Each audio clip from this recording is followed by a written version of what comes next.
Oi, gente, bem-vindos a mais um Mente Sã Podcast. Hoje eu estou recebendo a enfermeira Deise Carneiro, que vai falar sobre a baixa produção de leite nas mamães. Oi, Deise. Oi, Carol, tudo bom? Tudo bom, vocês aí? Hoje a gente vai conversar um pouquinho sobre a hipogalactia, né, que é essa baixa produção de leite, que é uma das causas, assim, maiores de desmame precoce entre as mães. Ótimo. Então, Deise, vamos lá. O leite, como é que ele se forma? A mulher só tem leite depois que o bebê nasce, é isso? Na verdade, Carol, esse processo de produção de leite, ele vai acontecer ainda na puberdade, né? Então, ele acontece na puberdade e ele acaba no climatério, que a gente chama, certo? O climatério é a fase final, né, de formação das mamas, né? Fase final de formação das mamas, é a fase final, a mulher ela não fica mais menstruada, né, para entender melhor. E aí, esse processo de produção de produção de leite, ele acontece na puberdade e acaba no climatério. E aí, para acontecer tudo direitinho, para no final das contas a mãe ela conseguir amamentar, existem processos hormonais, endócrinos, né, e fisiológicos. E aí, para no final ela conseguir amamentar, isso tem que estar muito bem equilibrado. Então, o processo de formação de leite, ele é composto de 5 fases, que a gente chama, né? Que é a mamogênese, a lactogênese 1, lactogênese 2, 3 e a fase da involução. Então, não é assim, eu tenho aqui as minhas, né, os meus seios, as minhas mamas, e eu vou conseguir amamentar. Não é tão fácil assim. Porque, às vezes, a mãe ela pode estar com uma hipogalactia, que é essa baixa produção real, ou seja, ela não vai conseguir produzir a quantidade necessária que o bebê precisa. E aí a gente tem que entender isso, porque, às vezes, a mãe ela tem essa hipogalactia real mesmo, anatômica, ou porque não teve um desenvolvimento das mamas durante toda essa fase, né, da puberdade, que ela vira mulher e depois, né? Ou também ela fez alguma cirurgia redutora das mamas. Então, a gente vai entender direitinho no longo da conversa. Mas, para a formação de leite, né, que é a lactogênese, existem aí fases e elas têm que estar bem equilibradas para, no final, vir um TT, que eu falo, vir um leite materno. Mas aí, assim que a criança nasce, esse estímulo, o estímulo, né, ele é gerado para a ocitocina, né, e a prolactina aumentar para começar a produção, né? Isso aí que tu tá falando é na fase da lactogênese 2, indo para a lactogênese 3. Que essa fase de quando o bebê nasce, né, se não tiver nenhum fator antes do parto, né, no parto e no pós-parto, também dá certo. Porque o que acontece? A produção de leite, né, nessa fase, na lactogênese 2 e na 3, ela é totalmente hormonal. Né? Ela é tanto endócrina quanto autócrina. Né? A endócrina que a gente fala é que é um hormônio, né? Como é que eu posso dizer? Quando o hormônio está alto, o outro está baixo, e quando o outro está baixo, o outro está alto, enfim. Aí o que é que acontece? Por exemplo, vamos lá. Quando a mãe ela faz, né, ela é de parto normal, né? E aí no parto normal a gente vai ter aquela fase que vai sair toda a placenta, né? E aí se tiver, né, se nessa fase tiver uma retenção placentária, ou seja, se lá, né, não saiu toda a placenta, ela pode sim ter um atraso. Porque assim, o que é que a placenta tem? Muita progesterona e muito estrogênio. Então, um dos motivos da mãe, quando ela está gestante, que às vezes não sai o leite, porque a produção de leite também começa na 16ª semana, é hormonal. Então, se ficou alguma retenção placentária, ficou o quê? Progesterona e estrogênio. E aí, a prolactina e a ocitocina, que é o hormônio da ejeção, não vai conseguir aparecer e não vai conseguir, a mãe também não vai conseguir produzir naquele determinado momento, né? Então, assim, se tiver algum fator impedindo, né, vai atrapalhar. Então, não é só, eu tive meu bebê e aí agora eu vou conseguir amamentar. Você vai, né? Mas se não tiver nenhum fator relacionado, entendeu? Então, são vários fatores que podem influenciar, né? Essa questão da placenta, no parto normal é que corre o risco de ficar algum fragmento da placenta, é isso? No parto normal, né? Porque, assim, o bebê nasce e aí fica a placenta lá. O bebê nasce e fica a placenta lá. E aí, quando o bebê nasce, né, a gente tem que dequitar, que é justamente tirar a placenta. E se tiver algum resto de placenta, né, isso pode atrapalhar na produção de leite, nessa primeira fase, que é uma fase endócrina. E aí, também a gente tem a fase autócrina, que a gente chama, que é justamente o que tu falou. É a partir da ocitocina e da prolactina, né? A gente tem a ocitocina, que é o famoso hormônio do amor, que é o que ele faz a ejeção do leite, né, a saída. E a gente tem também a prolactina, que é quem vai fabricar. Só que a ocitocina, ela só é liberada, né, na nossa corrente sanguínea com um estímulo, que ou é a sucção do bebê, ou é a famosa bombinha, né? E aí, só para a gente entender um pouquinho como é que isso acontece, certo? O bebê suga a mama, né? Ele vai e suga a mama da mãe. É liberado lá aqui no nosso cérebro, né? Eu falo muito para as mães. É liberado aqui no hipotálamo uma reação, né? E aí, a ocitocina, agora eu tenho que descer pela corrente sanguínea e tem que descer o leite. E aí vai sendo isso. Por isso que é uma fase que ela é autócrina. Por quê? Porque ela precisa também, né, para esses hormônios eles ficarem sincronizados, né, assim, precisa da sucção e desse estímulo, certo? E aí, se não tiver esse estímulo, não tem como produzir também, certo? Como é que se diz? É uma dança, né? O organismo da gente é perfeito, né? É tudo fisiológico, por isso que eu falo muito assim. Deise, porque tem que preparar as mamas, né, e tudo. Não precisa. Pelo menos até o bebê nascer, não precisa. Porque preparar as mamas? Preparar as mamas que o povo fala antigamente, né, colocar buchas, né, conchas de amamentação, fazer a expressão mamilar, né? Assim, tipo massagens? Fazer estímulos Sim, nas mãos, sim. colocar no sol, que hoje também não é mais recomendado. Então, assim, fazer estímulos, fazer coisas nas mamas que, no final eu vou conseguir amamentar. Então, assim, não vai porque é tudo fisiológico. Só que para ser tudo fisiológico tem que estar tudo equilibrado, né? Tem que estar equilibrado tanto o sistema endócrino, tanto a fisiologia mesmo, né? Quanto o corpo da gente mesmo, né? Tem que estar tudo em equilíbrio. Aí é que entra uma pergunta que eu quero te fazer. E o estresse? As mãezinhas que estão ansiosas e estressadas, atrapalha na produção de leite? Com certeza, né? Então, por isso que nas consultorias eu sempre peço, né, para as mães elas tentarem dormir enquanto o bebê dorme, né? Tentarem tirar um cochilo. Porque como é tudo hormonal, né? Então, quando a mãe está estressada, o que é que fica muito... Qual é o hormônio que vai, né?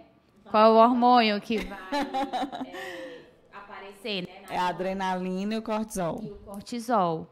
E aí, quando aparecem esses hormônios, eles fazem com que a ocitocina, que é o amor, né? O hormônio do amor, diminua também a prolactina, né? Que é a produção de leite. Então, o sono, ele pode atrapalhar. O estresse, ele pode atrapalhar, né? Então, tudo isso atrapalha a produção de leite. E outra perguntinha. O corpo, Deise, ele acaba passando a entender, assim, a quantidade média que aquela mãe vai produzir? Por exemplo, deu certo, ela produzia ali o leite e amamentar, beleza. O corpo começa a entender aquela quantidade, né? Isso. fica sempre produzindo aquela média, enquanto há estímulo, que é a sucção, né? Que você falou. O estímulo é da sucção, né? Tanto da sucção pela boquinha do bebê, né? Sucção pelo bebê ou pela bomba. E aí, assim, nos primeiros dias, né, vai sair, assim que o bebê nasce, vai sair uma quantidade pequena, que é o que a gente chama do colostro. E esse colostro, ele é ouro. Porque mesmo pouquinho, eu costumo dizer, né? Que mesmo pouquinho ele já serve de muita coisa para o bebê. E aí, à medida que os dias vão passando, né? Vem a que a gente chama a pojadura, que é a descida mesmo do leite. E aí o leite ele vai se modificando e vai aumentando a quantidade à medida que passam os dias e vai tudo sendo ajustado, né? Então, por isso, vai tudo sendo regulado. Então, acaba que a mãe ela vai sim produzir uma quantidade necessária para o bebê. Mas ela vai produzir uma quantidade necessária para o bebê se ela não tiver nenhum fator relacionado. Ah, Deise, que fator relacionado pode ser esse? Por exemplo, as mães que elas têm algum problema anatômico, né? Porque as nossas mamas elas são formadas por alvéolos, né? Por ductos mamários.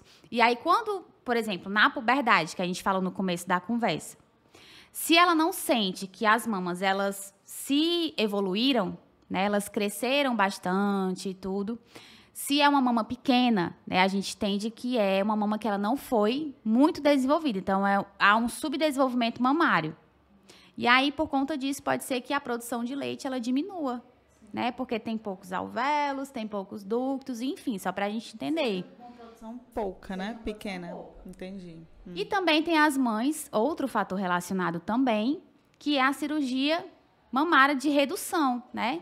Que existem, né, mulheres que elas têm umas mamas muito grandes, né, muito densas, isso pode atrapalhar tanto a coluna, né, enfim, isso atrapalha a mulher e aí ela vai ter que reduzir, fazer essa redução. E aí, quando a gente faz a redução, ela vai perder o quê? Ela vai perder os alvéolos. Enfim. Eu sou da área da saúde, mas não. Eu não lembro da anatomia mamária. Não, só para a gente entender que ela vai perder uma parte daquela mama. Sim. Só que quando ela perde essa parte dessas mamas, né, ela vai também perder a capacidade de produzir aquela quantidade necessária para o bebê. Então, a gente tem que entender isso também. E essas mulheres, né, elas podem não produzir leite suficiente e ter que dar a amamentação mista, que a gente chama. Que elas podem produzir leite, mas elas não vão produzir naquela quantidade que o bebê precisa, né, como a gente falou. E aí, sim, elas vão ter que partir para os dois lados, né, que é tanto a amamentação no leite materno, né, quanto a mista. E aí, a gente tem que também fazer... Leite fórmula, né? Uhum. E aí, a gente também tem que fazer com que elas entendam isso, né? Então, a gente tem que nas consultorias, né, perguntar direitinho, fazer aquela anamnese, né, aquela entrevista, né, que aqui ninguém sabe o que é, né, aquela entrevista direitinho para saber a história, né, daquela mãe. Entendi. Em relação à demanda livre, falam assim, pratique a demanda livre. A livre Gente, eu troquei. O nome é livre demanda. Tá tudo bem. É o que a gente chama de... Não, tudo bem, Carol. Na verdade, é a livre demanda, né? Deise, o que é a livre demanda? É o bebê ele não ter horários regulares e definidos para ele mamar. Então, a livre demanda é tanto para o bebê quanto para a mãe. Deise, para a mãe Porque quando as mães elas sentem que as suas mamas elas estão muito cheias, e aí o bebê, sei lá, por algum motivo está dormindo, ainda não é hora dele mamar, ela vai ter que fazer aquela extração, né? Ordenhar, que a gente chama. Eu prefiro que ela ordenhe manualmente, né? Mas se tiver a bombinha, tudo bem. E aí ela vai ter que fazer essa ordenha. Por quê? Não sei se você sabe. Não sei. A gente também, né, quando a mãe ela tá amamentando, no leite, quando as mamas elas estão muito cheias, né, o próprio leite, ele vai ter uma proteína, que o nome dela é fator de inibição de lactação. E aí, o que é que o corpo da gente é maravilhoso, né? Aí, o que é que ele entende? A Deise, vou falar como se fosse eu, certo? Para entender. A Daisy, ela tá com muito leite na mama, tá muito cheia. Não tá esvaziando, não tá tendo sucção nenhum, não tá tendo sucção, não tá tendo nenhum estímulo. E aí, essa proteína ela é produzida justamente para regular essa velocidade de produção de leite e a produção mesmo em si, né? A mãe para de produzir. Entendeu? Então, por isso que nós somos o quê? Nós somos fábricas, nós não somos estoque. Porque se eu estocar o leite, né, na mama, aí a fio vem, né, que é esse fator de inibição de lactação, e aí a mãe ela não vai produzir leite. Então, tem tudo isso. Isso é tipo um stop, né? Para dar aquela equilibrada, né? Tem muito leite, aí... Tem muito leite, não está saindo aqui, não tem estímulo, não tem sucção. Então, vou parar de produzir, porque se tem muito leite aqui na mama, eu não vou ter o porquê de produzir. Mas, assim, a dúvida que, né?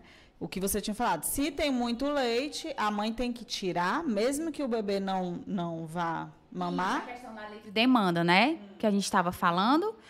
Se a livre demanda é tanto para a mãe quanto para o bebê, né? Para o bebê, ele não ter horários definidos para mamar, então a gente sempre fala de deixar livre, quando ele tiver com fome. E na mãe, se ela sentir que as mamas estão muito cheias, né? Ela tem que sim fazer sempre a extração para aliviar aquela mama.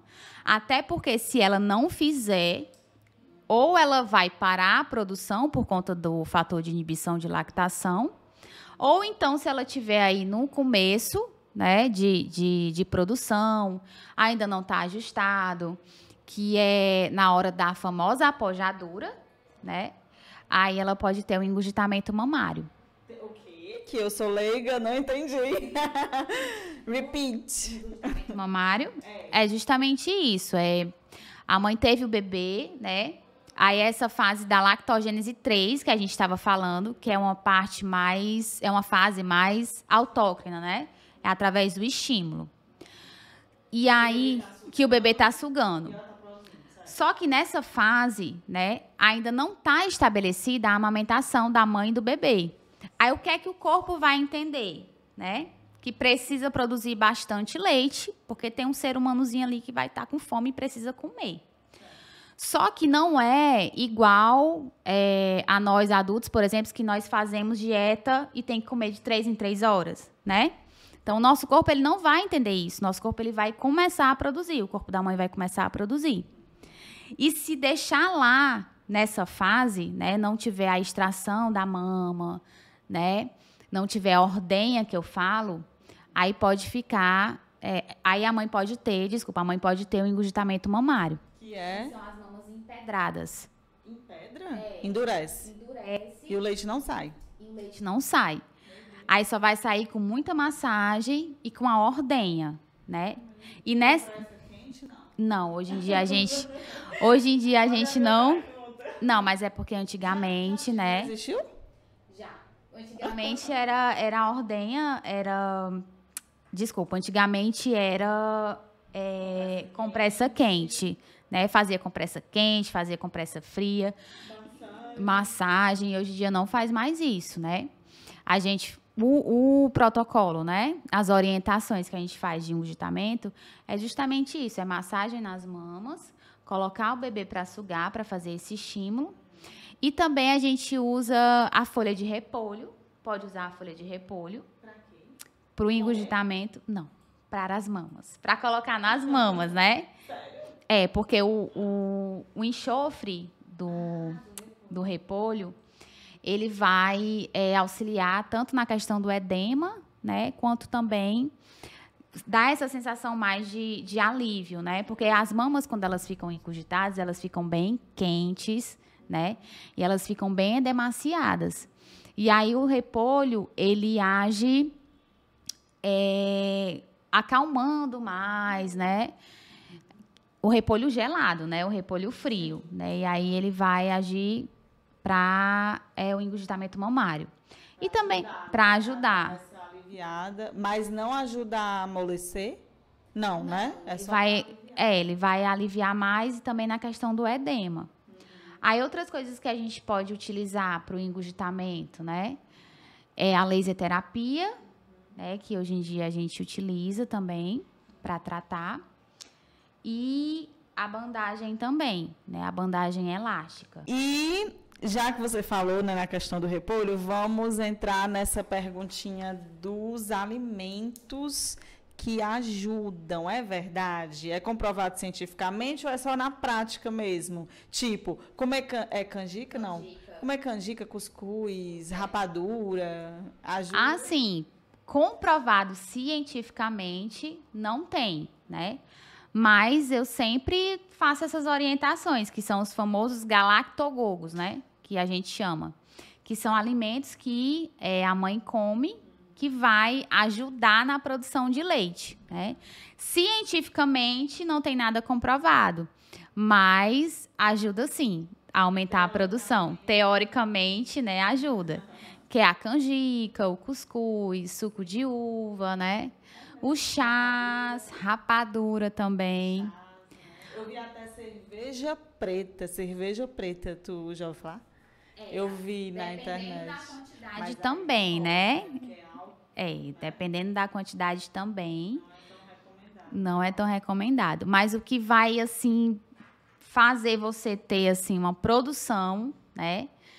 Pegue, assim, 1 litro d'água, deixa aqui do lado, beber bastante água antes de começar, né? A mãe começar a amamentar, dá super certo. Olha aí, legal. Então, beber bastante água, né, Deise? Uma das dicas.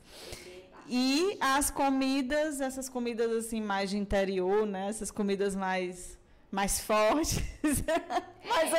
Mais ou menos. Essas comidas mais fortes que tu fala é o quê? Não, é tipo, aqui, né, no Nordeste, cuscuz.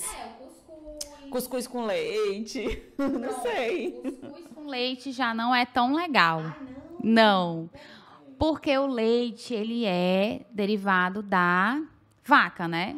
Ele possui a lactose.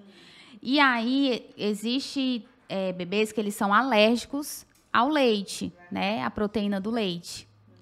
E aí, eu não oriento muito a mãe beber muito leite. Claro, se for uma mãe que ela, tipo, eu gosto muito de beber leite. Então, assim, beba com café, né? Misture com café uma vez ao dia, para não acontecer nada, né? E aí, se, por exemplo, ela bebeu leite e sentiu alguma diferença, né, no bebê, aí ela tem que... Aí ela tem... A Siri foi respondendo ali, beba água. Ela tem que... Eu me perdi todinha já, viu? Sim, do leite, né? Então, evitar tomar leite. Então, evitar tomar leite. Sim, leite de vaca. Leite de vaca. Certo, ótimo. E, Deise, tem algum medicamento que a mulher possa tomar que aumenta a produção? É recomendado? Tem alguns medicamentos, né? Que esses medicamentos, entendam, eles não são para isso, especificamente para isso, tá? São medicamentos, por exemplo, o domperidona, que ele serve para refluxo. A mãe, quando está amamentando, o médico pode prescrever, né? E aí ele vai fazer com que aumente a produção. O Plasil também, para que serve o Plasil? Para tontura, não, enjoo, né? Os enjoos. Inclusive, eu não sei se tu é alérgica a alérgica, sim, né? Não, alérgica, sim. Eu acho que eu também sou. Porque uma vez me deram no hospital e eu fiquei querendo correr uma maratona. Eu sou alérgica. Tem gente que tem nessa reação com o Plasil. Aí, assim, existem medicamentos que vão aumentar a produção, mas eles não têm essa finalidade de aumentar. É só porque o efeito que dá quando a mãe está amamentando é esse, de aumentar a produção. Entendeu? Não existe um medicamento específico. Esse medicamento é específico para aumentar a produção, né? Ele faz outra coisa, mas como a mãe está amamentando e tem a questão dos hormônios, né? Aí ele faz que aumente a produção. Acaba ajudando, ótimo.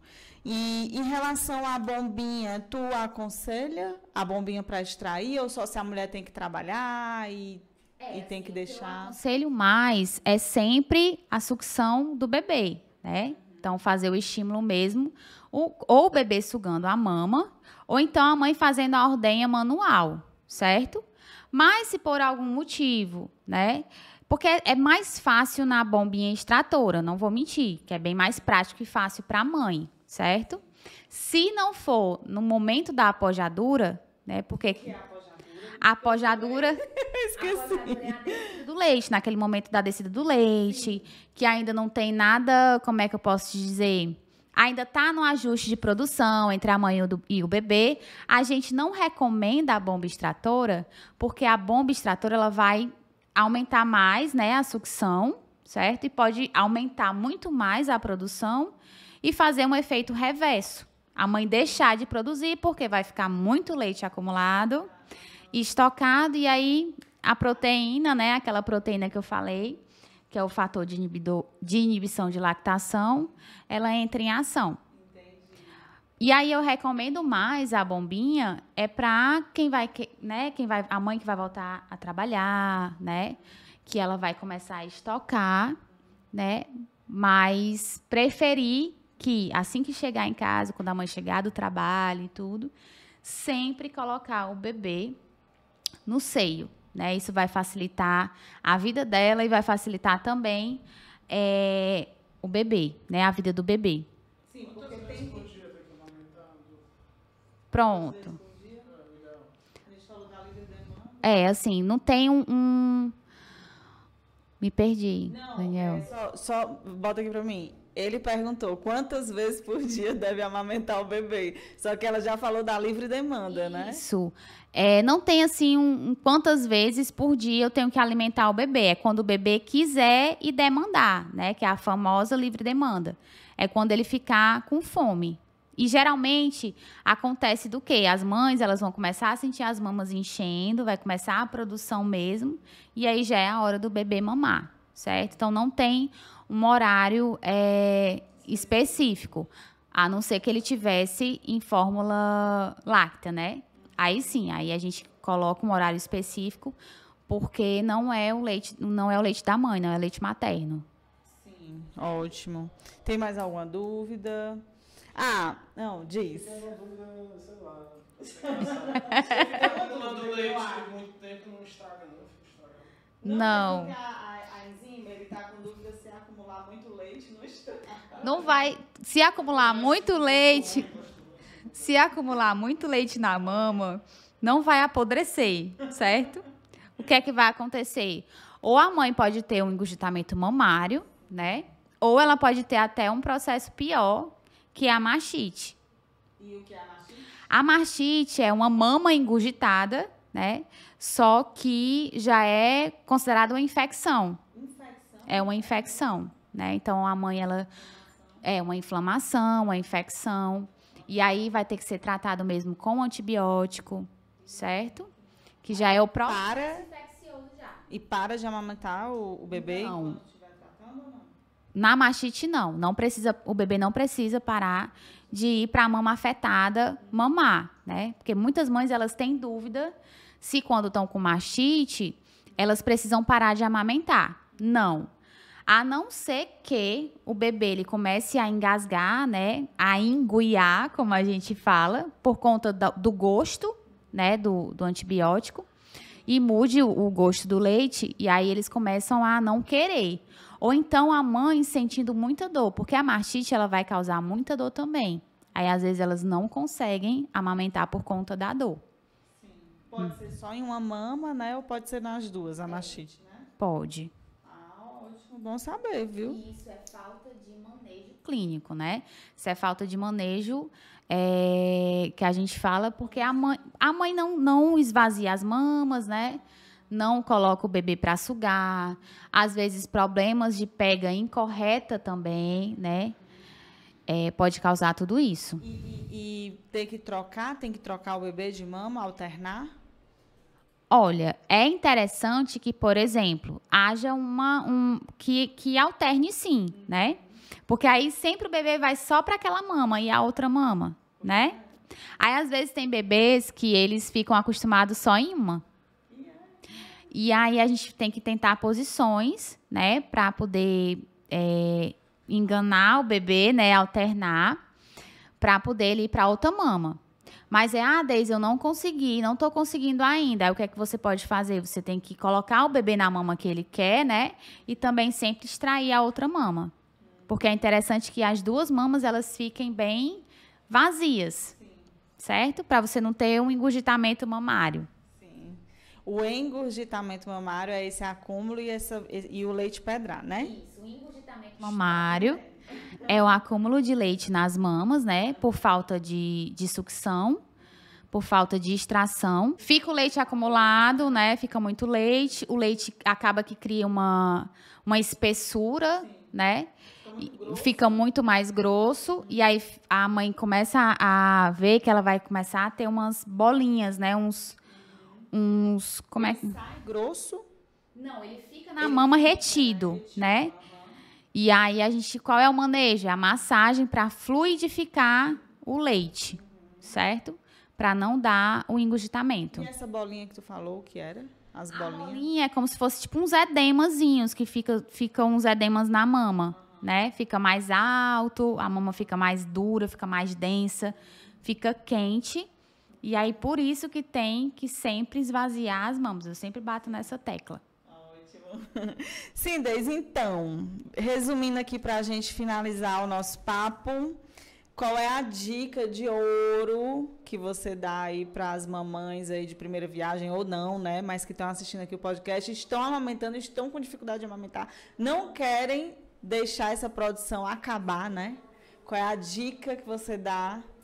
Gente, é fácil o bebê sugar, não?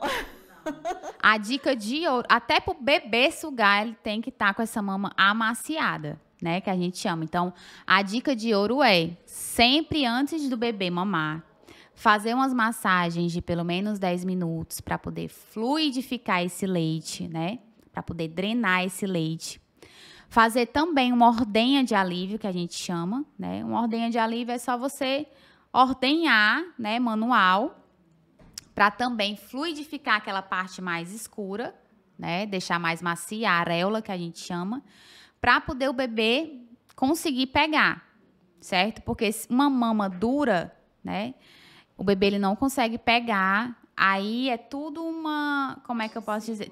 Tudo um ciclo, né? O bebê não consegue pegar, a pega fica incorreta, aí pode causar fissura, né? Então, tem tudo isso. A dica de ouro que eu sempre falo para as minhas pacientes é um mantra da amamentação. Deise, qual é esse mantra? Massagens, ordenha de alívio e colocar o bebê para sugar. Ótimo. Certo? E tudo isso vai ajudar bastante a ajudar nessa produção também, né? E tudo isso ajuda bastante na produção. Perfeito, amei. Deise, fala aí um pouquinho da tua rede social, qual é, onde é que o pessoal te encontra para tirar dúvidas. Pronto, se vocês quiserem me encontrar, certo? Eu tô no Instagram, @enfa.deisecarneiro, certo? Lá tem várias dicas sobre amamentação, sobre cuidados com o recém-nascido também.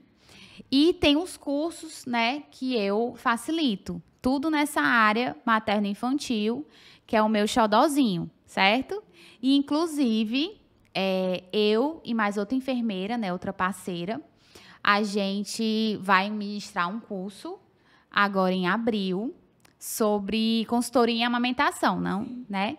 Então, o foco é para enfermeiros que querem também empreender com a consultoria em amamentação, certo? Então, esse curso, o foco é para enfermeiros. O foco não é que seja só para enfermeiros, né? Mas tem que ter, pelo menos, um nível superior para poder você ser consultora em amamentação. Então outra pessoa da área da saúde, por exemplo, pode... Da área da saúde pode ser consultora em amamentação. E aí, sair empreendendo aí, nesse mundo materno-infantil. Ótimo. Então, gente, fiquem ligadinhos aí no curso, né, que a Deise vai fazer juntamente com outras... Com outra enfermeira. Vai ser uma outra enfermeira que vai falar sobre o empreendedorismo, né, na enfermagem. Eu vou ficar com a parte da consultoria em amamentação, né, da mão na massa. E também eu vou ter uma nutricionista para falar um pouquinho para vocês. Um psicólogo. E conseguir uma fono também, para a gente falar sobre teste da linguinha. Olha aí, mais um tema de podcast. Teste da linguinha. Eu vou anotar aqui essa. Legal, não sei o que é. Enfim, gente, amei. Qual é o teu Instagram? É @enfa.daisycarneiro. Só, né? Só. O Daisy é D é YSE e o Carneiro normal. Eu vou deixar nas descrições, né? A gente deixa tudo direitinho lá embaixo para vocês encontrarem a Daisy, fazerem perguntas, tirarem as dúvidas. Ela também faz, tu faz online a consultoria? Isso. Também? Tem a consultoria tanto online quanto a domicílio. Ótimo, perfeito. Pois, Daisy, muito obrigada por ter participado mais uma vez aqui, tá? Um prazer. As portas estão abertas para outros temas. Obrigada a você também, Carol, viu? Gente, ó, obrigada. Sigam a Daisy. O Instagram dela vai ficar aqui nas descrições, tá? Quero pedir para vocês se inscreverem aqui também no Mente Sã Podcast no YouTube. Se inscrevam, dê o seu like, deixa o like aqui, né? Comenta aqui e sigam a gente também lá no Instagram, @Mente Sã Podcast, tá bom? Um grande beijo e até a próxima. Tchau, tchau.